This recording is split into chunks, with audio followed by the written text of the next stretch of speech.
શ્રી કૃષ્ણાય નમઃ.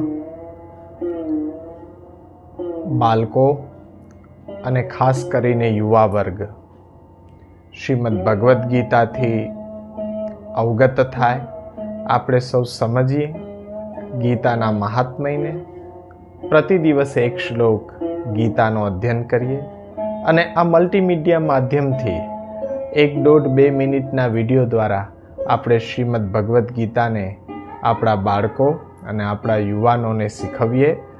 એ હેતુથી સાગ્ર અનુરોધ છે કે શ્રીમદ ભગવદ્ ગીતાને યુવા વર્ગ અને આપણા બાળકો એના જીવનમાં સ્થાન આપે.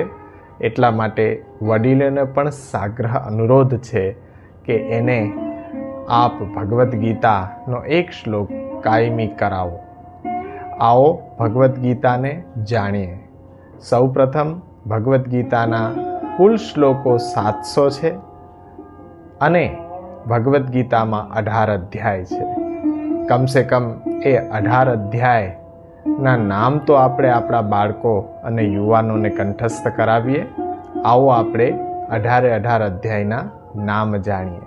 પહેલો અધ્યાય અર્જુન વિષાદ યોગ, બીજો સાંખ્ય યોગ, ત્રીજો કર્મ યોગ, ચોથો જ્ઞાન કર્મ સંન્યાસ યોગ, પાંચમો છે કર્મ સંન્યાસ યોગ અને છઠ્ઠો છે આત્મ સંયોગ યોગ અને સાતમો જ્ઞાન વિજ્ઞાન યોગ, આઠમો અક્ષર બ્રહ્મ યોગ, નવમો રાજવિદ્યા રાજગુહ્ય યોગ, 10મો વિભૂતિ યોગ, 11મો વિશ્વરૂપ દર્શન યોગ, 12મો ભક્તિ યોગ, 13મો ક્ષેત્રજ્ઞ વિભાગ યોગ, 14મો અધ્યાય છે ગુણત્રય વિભાગ યોગ, 15મો અધ્યાય છે પુરુષોત્તમ યોગ, 16મો અધ્યાય દેવાસુર સંપદ વિભાગ યોગ, 17મો અધ્યાય છે શ્રદ્ધાત્રય વિભાગ યોગ અને 18મો છે મોક્ષ સંન્યાસ યોગ.